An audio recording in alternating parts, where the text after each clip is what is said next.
মোৰ সন্মুখত দুটা ডিভাইচ আছে এটা মোবাইল ফোন আৰু এটা টেবলেট আৰু ল্যাপটপত মই এটা উইকিপিডিয়া ওয়েবসাইটত এটা আৰ্টিকেল মই খুলি লৈছো অসমীয়াত লিখি থোৱা আমি ইতিমধ্যে দেখিছো যে আমাৰ এপটো দুইটা ডিভাইচতে খোলা আছে আৰু ইয়াত এটা মাইক্ৰোফোন বাটন আছে আমি ভয়েস টাইপিং কৰিবলৈ হলে এই মাইক্ৰোফোন বাটনটোত ক্লিক কৰিলে মোবাইলটোত থকা মাইক্ৰোফোনটো এক্টিভেট হৈ যাব আৰু তাৰ পিছত আমি যিখিনি কথা কৈ যাম সেই এপটোৱে শুনিব আৰু তাত থকা এআইটোৱে তাক টেক্সটলৈ কনভাৰ্ট কৰি থাকিব মই এটি উদাহৰণ দিব বিচাৰিছো মাইক্ৰোফোনটো অন কৰি মই কিছু কথা কৈ যাম আৰ্টিকেলটোৰ পৰা আৰু ইয়াত টেক্সটটো আমি দেখা পাম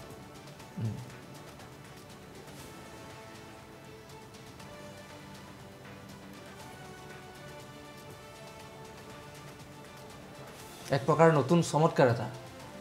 হয় কৃত্ৰিম বুদ্ধিমত্তা হৈছে যন্ত্ৰ অথবা কম্পিউটাৰৰ দ্বাৰা প্ৰদৰ্শিত আৰু পৰিচালিত বুদ্ধিমত্তা মানুহে প্ৰাকৃতিক বুদ্ধিমত্তাৰে কৰিব পৰা কেতবোৰ কাম যেতিয়া ডিজিটেল কম্পিউটাৰ নাইবা কম্পিউটাৰ নিয়ন্ত্ৰিত যন্ত্ৰ মানৱে সম্পন্ন কৰে তেতিয়া তাকে কৃত্ৰিম বুদ্ধিমত্তা বুলি কোৱা হয় কৃত্ৰিম বুদ্ধিমত্তা কম্পিউটাৰ বিজ্ঞানৰ এটি বিভাগ য'ত মানুহৰ বুদ্ধিমত্তা আৰু চিন্তা শক্তিক কম্পিউটাৰৰ দ্বাৰা অনুকৃত কৰাৰ চেষ্টা কৰা হয় দৈনন্দিন কামত আমি কৃত্ৰিম বুদ্ধিমত্তাৰ ব্যৱহাৰ কৰিয়েই আছো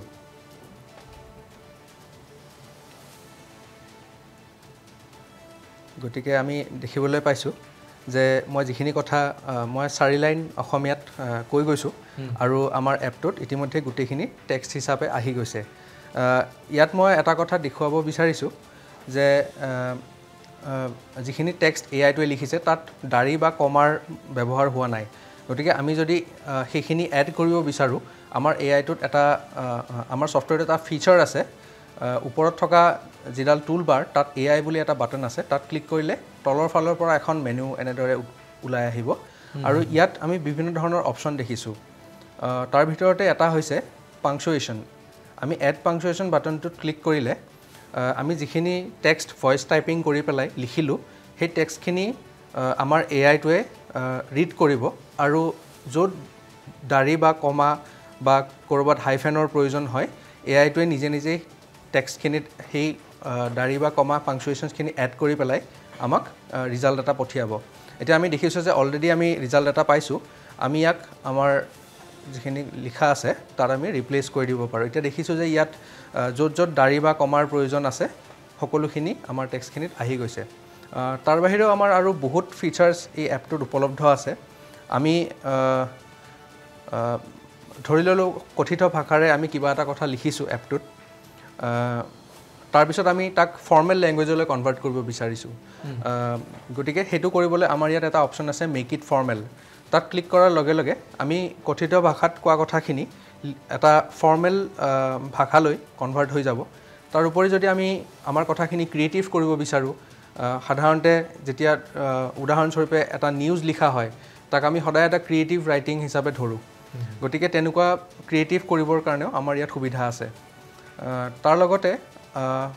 এটা শব্দৰ অৰ্থ চাবলৈ ইয়াত সুবিধা দিয়া হৈছে আমি শব্দটো সিলেক্ট কৰিলে তাৰ পিছত আমি চেক ওয়াৰ্ড মিনিংত ক্লিক কৰাৰ লগে লগে সেই শব্দটোৰ অসমীয়া আৰু ইংৰাজী ভাষাত যেটো অৰ্থ হয় সেই অৰ্থটো আৰু লগতে তাক কেনেকৈ এটা বাক্যত ব্যৱহাৰ কৰিব পাৰি হেতু ইয়াত দেখুৱাই দিয়ে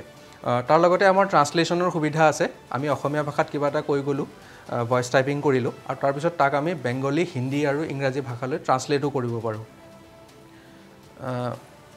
তাৰ উপৰি আমাৰ ইয়াত আৰু এটা সুবিধা আছে হেতু হৈছে আস্ক আখৰে অৰ্থাৎ আমাৰ যেটো এআই মডেল আছে সেই এআই মডেলটোক আমি প্ৰশ্নও কৰিব পাৰো ধৰি ললো মোক এখন ফৰ্মেল লেটাৰ লিখিব লাগে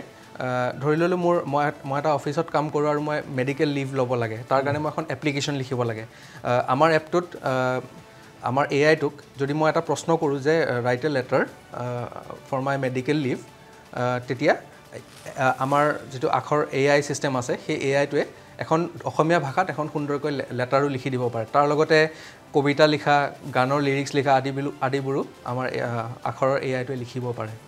মানে আমি কথা কওঁতে কেতিয়াবা আমি খুব ক্যাজুয়ালি কথা কোৱা হয় হেতুকে এটা মানে ফৰ্মেল এটা ৰূপান্তৰ এআই এপটোৰ জৰিয়তে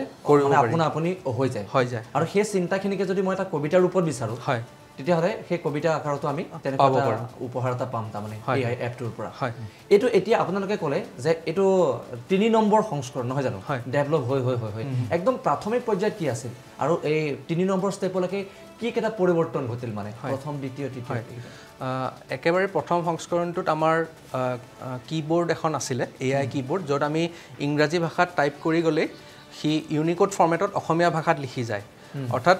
সাধাৰণতে কি হয় আমি টাইপিং কিবোৰ্ড সফটৱেৰ এটা শিকিব লাগে যেনেকৈ আমি DTP শিকো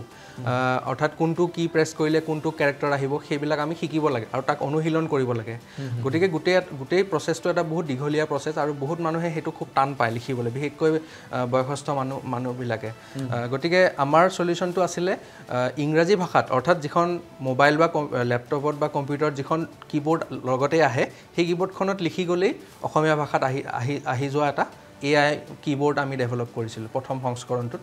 দ্বিতীয় সংস্কৰণটোত আমি সেই কিবোৰ্ডৰ লগতে এটা ভয়েস মডেল ডেভেলপ কৰিছিলোঁ য'ত আজি যেটো দেখুৱা হৈছে ঠিক তেনেদৰে কথা কৈ গ'লে অসমীয়া ভাষাত লিখি যোৱা এটা মডেল আমি ডেভেলপ কৰিছিলোঁ কিন্তু সেই সময়ত সেই মডেলটো আজি আমি যেটো পৰ্যায়ত উপনীত হৈছো ইমানখিনি ভাল হোৱা নাছিল তাৰ বহুতখিনি লিমিটেশনছ আছিল কিছুমান শব্দ ধৰিব নোৱাৰিছিল বা ইংৰাজী ভাষাত ক'লে সেই শব্দটো স্কিপ হৈ গৈছিল অকল অসমীয়া ভাষাৰ শব্দ আৰু ধৰক অসমীয়া কথা এটাই ধৰক আপোনাৰ উচ্চাৰণ বেলেগ মোৰ উচ্চাৰণ বেলেগ তেতিয়া কিবা অসুবিধা হ'ব নেকি মানে তেতিয়া সেই ওয়াৰ্ডটো চাগে স্কিপ হৈ যাব নলব চাগে নেকি আমাৰ যেটো আগৰ ভাৰ্জন আছিল তাত সেই সমস্যাটো আছিল অৰ্থাৎ প্ৰনাউন্সিয়েচন যদি ভালকে নহয় বা বেলেগ মানুহে কোনোবাই বহুত খৰকৈ কয় কোনোবাই লাহে লাহে কয় গতিকে সেই মডেলটোৱে কৰিব পৰা নাছিল ডিটেকচনটো তেতিয়া কিন্তু এতিয়া আমি যেটো ভাৰ্জন ডেভেলপ কৰিছো ইয়াত সেই আটাইবোৰ কৰিব পাৰে আৰু লগতে ইংৰাজী ভাষাৰ শব্দ যদি কোৱা হয় যেনেকৈ স্কুল বা ইউনিভাৰ্চিটি বা কলেজ এইবিলাক শব্দ অসমীয়া শব্দ নহয় এইবিলাক ইংৰাজী শব্দ কিন্তু আমি ব্যৱহাৰ কৰো সেই শব্দবিলাক যদি আমি কওঁ তেতিয়া সেইবিলাক নিজে নিজে অসমীয়া ভাষাত সেই শব্দটো লিখা হয়